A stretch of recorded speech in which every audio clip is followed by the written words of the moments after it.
PM किसान सन्मान निधीत होणार वाढ, तर किती रक्कम मिळणार हे आपण या व्हिडिओमध्ये जाणून घेणार आहोत.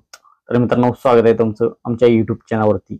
या चॅनलवर आपण सर्व सरकारी योजनांचा आढावा घेण्याचा प्रयत्न करत असतो. तर आपण चॅनलवरती नवीन असाल तर आमचा युट्यूब चॅनल सबस्क्राईब करा. तर मित्रांनो, 24 फेब्रुवारी रोजी पीएम किसान योजनेचा 19वा हप्ता जमा झाला. पीएम किसान सन्मान निधीचा हप्ता देखील 4 मार्च रोजी जमा होण्याची शक्यता आहे. तत्पूर्वी देवेंद्र फडणवीस यांनी शेतकऱ्यांसाठी गुड न्यूज दिलेली आहे. शेतकऱ्यांसाठी त्यांनी मोठी बातमी दिलेली आहे.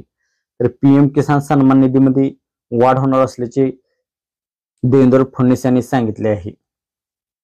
तर पीएम किसान योजनेचे आता वर्षाला 6,000 रुपये मिळतात आणि सन्मान निधीचे वर्षाला 6,000 रुपये मिळतात. 4 महिन्याला त्यांचा हप्ता येतो.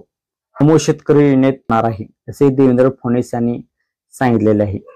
तर आता वर्षाला जे 6,000 रुपये मिळत होते 2,000 प्रमाणे 4 महिन्याला एक हप्ता, यामध्ये 1,000 रुपये वाढ होऊन प्रत्येक महिन्याला आता 3,000 हप्ता असा शेतकऱ्यांच्या खात्यामध्ये देण्यात येणार आहे. तर एका 4 महिन्यानंतर 3,000 रुपये असे मिळून 3 हप्ते म्हणजे 9,000 रुपये.